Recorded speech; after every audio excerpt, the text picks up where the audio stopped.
स्वागत है आप सभी का। आप देख रहे हैं सुबह सुबह। इस वक्त मैं आपके साथ आशुतोष चतुर्वेदी। नजर डालते हैं बड़ी खबर पर।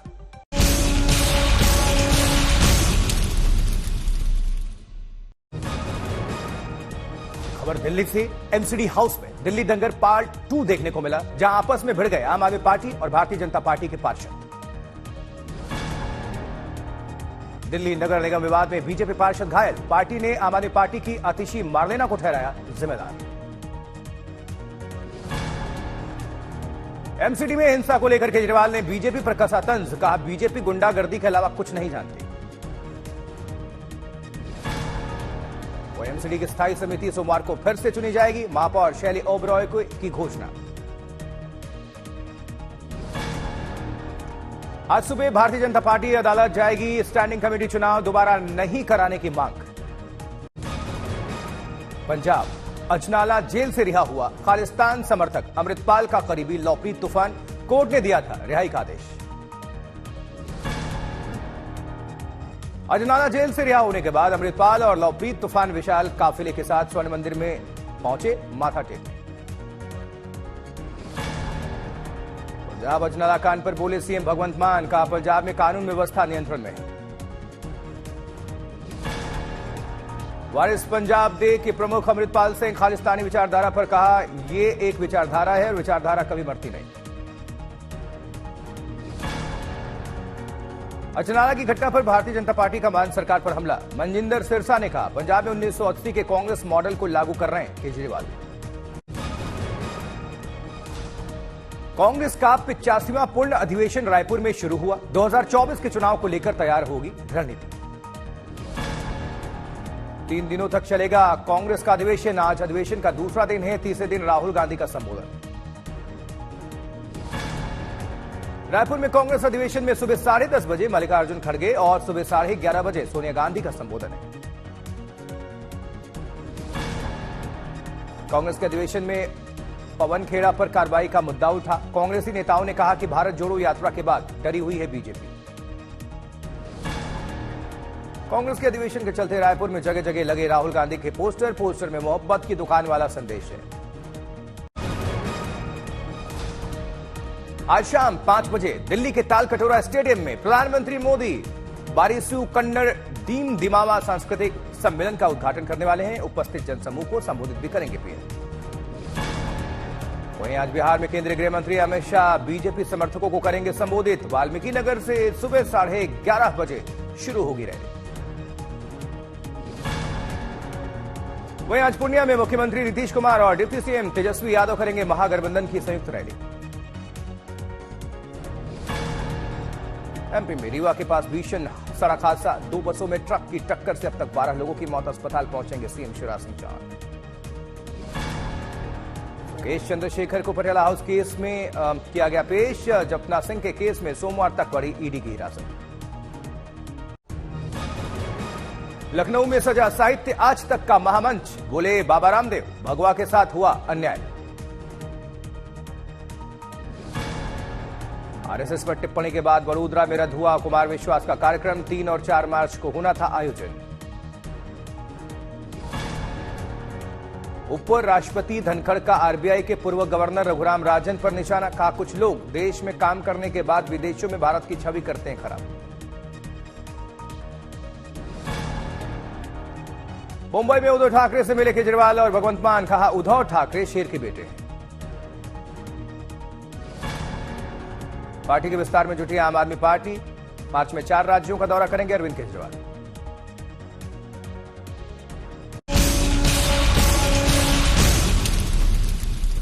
सीसीटीवी फुटेज में महाठग सुकेश चंद्रशेखर रोता हुआ नजर आ रहा था, लेकिन अगले दिन वो आक्रामक दिखा। उसने कहा कि वो 5 लाख की चप्पल भी पहन सकता है। सुकेश ने बयानों के नए हमले भी किए। उसके हमलों के जद में जेलर से लेकर मंत्री सत्येंद्र जैन तक आ गए।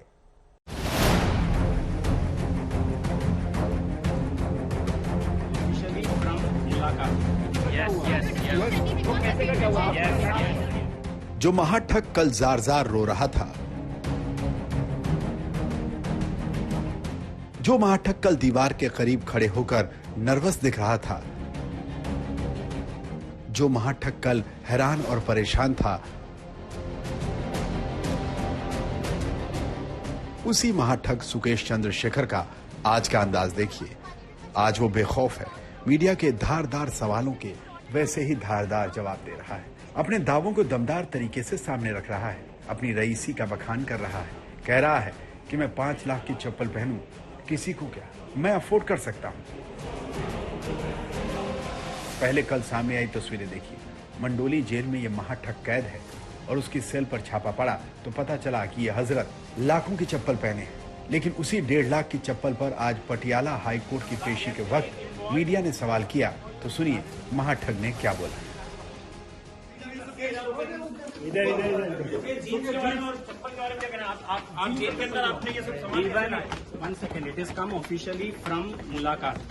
It is allowed, your family is allowed to give clothes, chappals, shoes, and if it's worth 5 lakh, 10 lakh, if I can afford, what is the problem? अब जरा महाठग सुकेश का एक और दावा सुनिए। वो कहता है चप्पल कानूनी तरीके से ली, लेकिन मेरे खिलाफ तो जेलर दीपक शर्मा ने साजिश कर दी, जो मुझसे पैसा वसूलना चाहते हैं। और महाठग आरोपों के बम फोड़ने पर आया तो दिल्ली के मंत्री और फिलहाल जेल में बैठे सत्येंद्र जैन भी नहीं बच पाए। सुकेश ने एक बार फिर कहा कि उसने सत्येंद्र जैन को काफी पैसा दिया है फेवर हासिल करने के लिए। शुक्रवार को उसने फिर आरोप दोहराए। Have you disclosed anything about Satyendra Jain in this inquiry? What have you said? I can't disclose right now because the investigation is on. But yes, he is involved. I first of all challenge him. First of all, let him have some shame, Mr. Satyendra Jain, and let him resign from his post. And I dare the Chief Minister for to drop him from his cabinet. दोबारा महाठग के महंगे brand के शौक पर आते हैं। महाठग को Gucci brand की चप्पल पसंद है। अब जरा आपको गुची ब्रांड के बारे में बताते चलें। लग्जरी ब्रांड में सबसे आगे है गुची।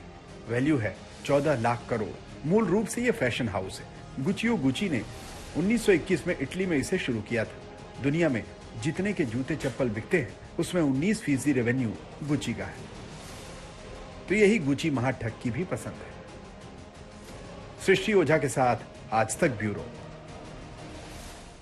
के दौरान मारपीट का मामला दिल्ली पुलिस तक जा पहुंचा है और भारतीय जनता पार्टी और आम आदमी पार्टी ने दोनों ने सेंट्रल डिस्ट्रिक्ट में शिकायत दर्ज कराई है और दोनों ने एक दूसरे पर पिटाई का आरोप लगाया।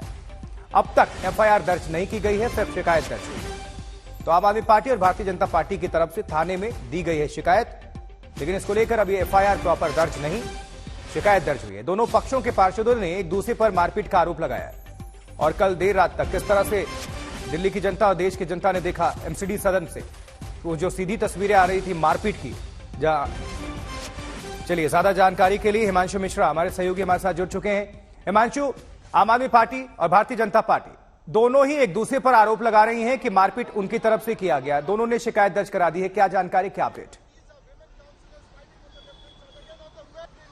देखिए, दोनों तरफ से जो कंप्लेन है वो जो थाना है वहां पर जाकर के रात में दिया गया। हमने देखा करीब रात 10 बजे शैली ओबेरॉय जो कि मेयर बनी है नई दिल्ली की, वो अपने समर्थकों के साथ मार्च करती हुई सिविक सेंटर से थाने पहुंचती हैं और वहां पर वो शिकायत देती हैं।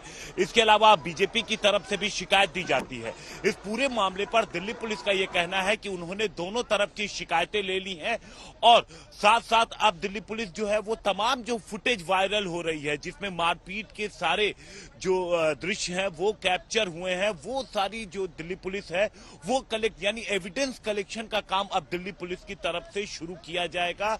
और जो आरोप लगाए गए हैं दोनों पार्टियों की तरफ से अलग अलग पार्षदों के ऊपर, उनके खिलाफ जो आरोप लगे हैं उससे जुड़े सबूत भी एक तो खुद वो पार्टियां जो हैं वो दे रही हैं, इसके अलावा दिल्ली पुलिस अपनी तरफ से भी सारे एविडेंस कलेक्ट कर रही है। इस बीच जो आगे की जानकारी वो ये है कि शैली ओबेरॉय जो दिल्ली की मेयर हैं वो आज दिल्ली पुलिस कमिश्नर से मिल सकती हैं। उन्होंने टाइम मांगा है, तो देखते हैं कि कब शैली ओबेरॉय की मुलाकात दिल्ली पुलिस कमिश्नर से हो पाती है। और वहीं दूसरी तरफ भारतीय जनता पार्टी जो है वो लीगल एक्शन यानी कोर्ट की तरफ भी वो आगे बढ़ सकती है, कोर्ट भी जा सकती है। जानकारी मिल रही है, सूत्र बता रहे हैं कि भारतीय जनता पार्टी आज कोर्ट का दरवाजा खटखटा सकती है आज ही। जी बिल्कुल, ये बात कल ही कह दी गई थी कि वो लीगल एक्शन भी लेंगे। एक तो उन्होंने कंप्लेन फाइल कर दी थी और उस वक्त उन्होंने कहा था कि उन्होंने लीगल एडवाइस लेनी शुरू कर दी है और वो कोर्ट का रुख करेंगे और वो आज ही कोर्ट का रुख कर सकते हैं, ऐसी जानकारी मिल रही है। और दूसरी तरफ जो आम आदमी पार्टी है उसने भी कल कंप्लेंट पुलिस फाइल कर दी थी और जो मेयर है वो आज दिल्ली पुलिस कमिश्नर से मुलाकात कर सकती हैं। तो ये पूरा जो घटनाक्रम, लेकिन हिमांशु सिर्फ ये शिकायत है, एफआईआर दर्ज नहीं हुआ दोनों में से किसी की तरफ से? नहीं, अभी दिल्ली पुलिस ने इस पूरे मामले पर कोई भी एफआईआर दर्ज नहीं की है, क्योंकि दोनों तरफ की शिकायतें आशुतोष पुलिस ने ले ली है। लेकिन पुलिस फिलहाल जो एविडेंस कलेक्शन का काम है वो एविडेंस कलेक्शन का काम चल रहा है, और साथ ही साथ जो स्टेटमेंट है, पुलिस अभी आगे स्टेटमेंट रजिस्टर करेगी। पुलिस भी, चूंकि ये जो कुछ भी हुआ वो सदन के अंदर हुआ, तो पुलिस भी इसमें लीगल ओपिनियन भी लेगी। तो ये पूरा जो मामला है ये भी आगे बढ़ने वाला है। जी आशुतोष। तो देखिए, जिन्होंने थाने पर हमला किया, पुलिस वालों को पीटा, लेकिन 24 घंटे में गिरफ्तार आरोपी को छोड़ दिया जाता है। अपने साथी को दिन में छुड़वाने के बाद अमृतपाल सिंह ने हथियारबंद समर्थकों के साथ स्वर्ण मंदिर में जाकर माथा टेका। तस्वीरें भी दिखाई आपको हमने। लेकिन पंजाब के मुख्यमंत्री क्या कहते हैं? मुख्यमंत्री भगवंत मान के मुताबिक उनके राज्य में कानून व्यवस्था एकदम ठीक है, दुरुस्त है, सब सामान्य है। मुख्यमंत्री मान ने इस पूरे घटनाक्रम पर कहा है कि पंजाब में नफरत के लिए कोई जगह नहीं है, शांति व्यवस्था पूरी तरह कायम है। लवप्रीत तूफान खालिस्तान समर्थक वारिस पंजाब दे के मुखिया अमृतपाल सिंह का करीबी, जो शुक्रवार को जेल से रिहा होता है।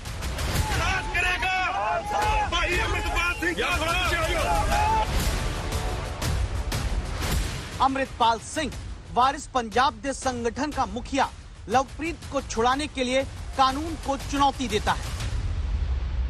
सानू ऐ लगता है कि ਜਿਹੜਾ ਇੰਡੀਆ ਦਾ ਫੇਕ ਇੱਥੇ ਚਲਾਇਆ ਗਿਆ ਵੀ ਇੰਡੀਅਨ ਕਹਿਣਾ ਖੁਦ ਨੂੰ, ਮੈਨੂੰ ਸਮਝ ਨਹੀਂ ਆਉਂਦੀ ਵੀ ਕਹਿਣਾ ਕਿਉਂ ਹੈ। ਮੈਨੂੰ ਕੋਈ ਥ੍ਰੈਟ ਨਹੀਂ ਹੈਗਾ ਜੇ ਕੋਈ ਹਿੰਦੂ ਰਾਸ਼ਟਰ ਜਿੰਦਾਬਾਦ ਕਹਿੰਦਾ, ਪਰ ਮੈਂ ਗੱਲ ਦੀ ਡਿਮਾਂਡ ਕਰਦਾ ਵੀ ਜਦੋਂ ਮੈਂ ਖਾਲਿਸਤਾਨ ਜਿੰਦਾਬਾਦ ਕਹਿਣਾ ਜਾਂ ਕੋਈ ਮੇਰਾ ਸਾਥੀ ਕਹਿੰਦਾ ਉਹ ਵੀ ਥ੍ਰੈਟਨ ਫੀਲ ਨਾ ਕਰਨ। सतिंदर सिंह अमृतसर ग्रामीण के एसएसपी कानून को चुनौती देने वालों के आगे चू तक नहीं बोल पाते। सिट बन गई हुई है, जो भी रिजल्ट आऊगा सिट का ਇਹ ਐਵੀਡੈਂਸ ਦੀ ਘਟਨਾ ਤੋਂ ਪਹਿਲਾਂ ਵੀ ਸਰ ਕੋਈ ਪੇਸ਼ ਹੋ ਸਕਦੇ ਸੀ ਕਿ ਸਭ ਕੁਝ ਟੇਬਲ ਟਾਕ ਹੋ ਸਕਦੀ ਸੀ। ਇੰਨਾ ਵੱਡਾ ਤਨਾਵ मैं ਹੁਣ ਇਹਦੇ ਬਾਰੇ ਹਲੇ ਤੁਹਾਨੂੰ ਕੋਈ ਕਮੈਂਟ ਨਹੀਂ ਕਰ ਸਕਦਾ। और पंजाब की भगवंत मान सरकार, जिसे लगता है जो हुआ वही होना चाहिए था। वहां पे और उनके साथी जो हैं वहां पे श्री गुरु ग्रंथ साहब जी के स्वरूप लेके पहुंचे थे, और ना पंजाब सरकार ना पंजाब पुलिस ये कभी ना चाहती थी ना चाहेगी कि श्री गुरु ग्रंथ साहब जी की बेअदबी होए। इस वजह से रिस्ट्रेंट जो है वो वहां पे बरता गया। गुरुवार से शुक्रवार के बीच अमृतसर के अजनाला थाने में जो कुछ होता है उसकी इजाजत न कानून देता है, न संविधान देता है, न नैतिकता का ईमान देता है। हिंसा, पुलिस थाने पर हमला, पुलिस वालों का खून निकाल देना सिर्फ अपनी मांग मनवाने के लिए, और कानून झुक गया। जिम्मेदार हैं 4 चेहरे। इन्हीं 4 चेहरों की पूरी कहानी आपको अगले आधे घंटे में विस्तार से देखनी जरूरी है। आप लोगों के पास यहाँ गलत सूचनाएं हैं। लॉ एंड ऑर्डर पंजाब में कंट्रोल में है, पंजाब पुलिस सक्षम है, और पंजाब का जो सोशल बॉन्डिंग है उस पर गोलियां भी चली 10 साल, बम भी फूटे, लेकिन पंजाब का जो भाईचारा है आपस में वो लोग मिलके रहना पसंद करते हैं। अमन शांति वाला हमारा स्टेट है, और बहुत बड़ी बड़ी इंडस्ट्रीज अब वहाँ पे इन्वेस्ट करने लगी हैं। पंजाब शांत रहे यही सब चाहते हैं, लेकिन क्या हकीकत यही है? फिल्मों में देखा होगा ऐसा सीन, ये सच्चाई है जहां अमृतसर के अजनाला थाने के भीतर कुर्सी पर बैठे हुए अमृतपाल सिंह को देखिए।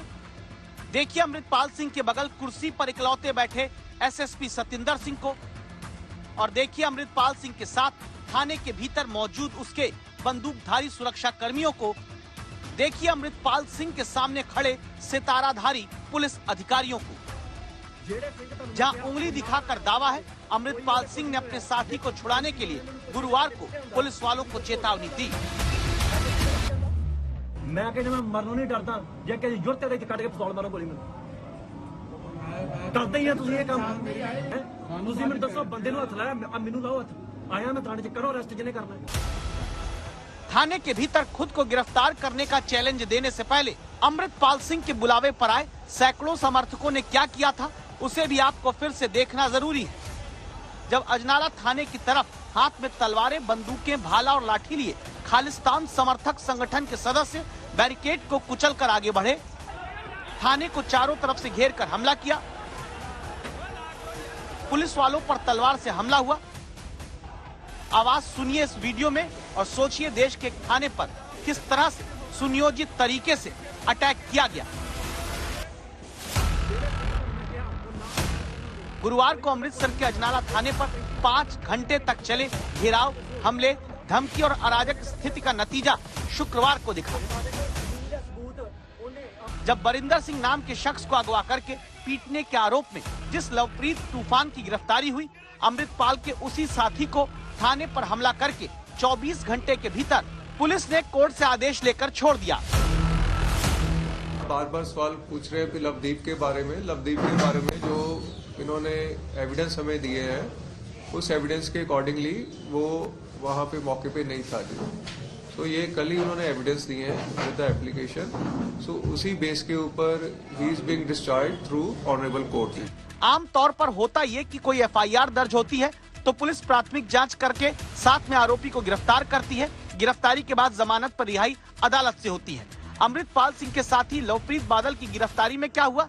एफआईआर के बाद गिरफ्तारी तो हुई, लेकिन फिर थाने पर हमला हुआ। हमला करने वालों ने ही दावा है कि आरोपी की बेगुनाही का सबूत दिया और पुलिस ने उन्हीं सबूतों को देखकर कोर्ट में रिपोर्ट देकर छोड़ने का आदेश ले लिया। सच की जीत है और पंथ की जीत, सिखों की ये जीत है झूठ के खिलाफ। सो ये पहले ही उसे अरेस्ट नहीं करना चाहिए था, क्योंकि ये पुलिस ने माना है कि जल्दबाजी में और बिना इन्वेस्टिगेशन के ये पॉलिटिकल प्रेशर की वजह से हुआ है। क्या वाकई जो कुछ हुआ अच्छा हुआ है? संभव है कि अमृतपाल सिंह के लिए यही सही है, जिसके बाद अमृतपाल को अमृतसर में अपने समर्थकों के साथ हथियारों की फौज लेकर चलता दिखता है। इसका आरोपी साथी छूट गया, जिसे ये निर्दोष बताते हैं। लेकिन सच की यही जीत है कैसे कह ले, जबकि इन सवालों का जवाब मिलना बाकी है। पुलिस अमृतसर की अमृतपाल सिंह के डर से झुकी या सच में सबूत सच्चे लगे? अगर लवप्रीत घटना स्थल पर नहीं था तो पुलिस ने पहले क्यों पकड़ा? अजनाला थाने पर हमले का कड़ाई से जवाब पुलिस ने क्यों नहीं दिया? पुलिस ने अब तक अजनाला थाने पर हुए हमले में क्यों कार्रवाई नहीं की? पंजाब पुलिस ने अब तक 5 पुलिसकर्मियों को जख्मी करने वालों पर एक्शन क्यों नहीं लिया? क्या पंजाब में अपनी बात मनवाने के लिए कानून तोड़ना जायज मान लिया गया है? कमलजीत संधू के साथ ललित शर्मा, अमृतसर आज तक। आगे बढ़ते हैं, बात दिल्ली की करते हैं, दिल्ली के नगर निगम की, जहां वो सब कुछ हुआ जिसके बाद नेताओं पर जनता के भरोसे का सेंसेक्स गोते लगाकर नीचे जाएगा, क्योंकि स्टैंडिंग कमेटी के चुनाव की काउंटिंग के दौरान लात घूसे चले, एक दूसरे के बाल तक नोचे गए। सोमवार को अब फिर कार्रवाई होगी, लेकिन पता नहीं लड़ाई रुकेगी या फिर नहीं, क्योंकि सदन से जो भी तस्वीरें सामने निकल कर आई, सिर्फ दिल्ली की जनता नहीं बल्कि भारत की जनता ने देखा और देश और लोकतंत्र इससे शर्मसार होता है। और वो लोग थे जिनके नाम के पहले हम माननीय लगाते हैं, माननीय कह के संबोधित करते हैं। देखिए, दिल्ली थाने तक पहुंची एमसीडी चुनाव की जंग, जब भारतीय जनता पार्टी और आम आदमी पार्टी दोनों ने एक दूसरे के खिलाफ शिकायत दर्ज कराई है थाने में, लेकिन अभी तक एफआईआर दर्ज नहीं हुई है। तो दिल्ली थाने तक ये पूरा मामला, जिसमें महिलाओं की भी संख्या अच्छी खासी थी, दोनों तरफ से जो पार्षद थे आपस में गुत्तम गुत्ती करते हुए नजर आए, हाथापाई तक की नौबत आ गई। कोई टेबल पर चढ़ गया और वहां से किसी ने हाथ किसी पर चला दिया, फिर जिसको आमने सामने जो मिला वो पीटते हुए नजर आए। और इन तस्वीरों को देखते हुए कह सकते हैं कि लोकतंत्र को शर्मसार करने वाली ये तस्वीरें। और ये कहीं देश के दूर दराज ग्रामीण इलाके से ग्राम प्रधानी का चुनाव नहीं था, बल्कि राजधानी, देश की राजधानी दिल्ली से एमसीडी सदन की सीधी तस्वीरें आई थी जब जनता तक ये पहुंची थी। और ये विरोध प्रकट भी किया जा रहा है किस तरह से दिल्ली का दंगल राउंड पार्ट 2 एमसीडी में फिर से ये दनादन। पार्षदों ने एक दूसरे पर मारपीट का आरोप लगाया है, दोनों ही पार्टियों ने, भारतीय जनता पार्टी बनाम आम आदमी पार्टी का यह मामला। और ये सिर्फ नोकझोंक नहीं बल्कि हाथापाई, मारपीट, लात घूसे तक का ये मामला, और अब कोर्ट, पुलिस सब तक ये मामला पहुंच गया है, क्योंकि भारतीय जनता पार्टी कह रही है कि इस पूरे मामले को लेकर वो कोर्ट में जाएंगे। विजेंद्र गुप्ता ने कहा कि कोर्ट को संज्ञान लेना चाहिए। इसके पहले आम आदमी पार्टी ने आरोप लगाया कि भारतीय जनता पार्टी के लोगों ने पीटा है, जबकि भारतीय जनता पार्टी कह रही है कि आम आदमी पार्टी के जो पार्षद हैं वो आक्रामक हो गए, उग्र हो गए और उन्होंने हमला बोल दिया। आतिशी को भी जिम्मेदार ठहराया जा रहा है कि उनके उकसाने के बाद ही पार्षद भड़के और उन्होंने हमला बोल दिया। देखिए किस तरह से पोस्टर वार भी शुरू हो गया। अरविंद केजरीवाल कृत खलनायिका, 3 तस्वीरें सामने रख रही हैं, उसमें बीच में आतिशी चश्मे के जरिए झांकती हुई। बीजेपी ने यह पोस्टर जारी किया है एमसीडी की लड़ाई, सत्ता, कुर्सी, ये सब कुछ उसी को लेकर।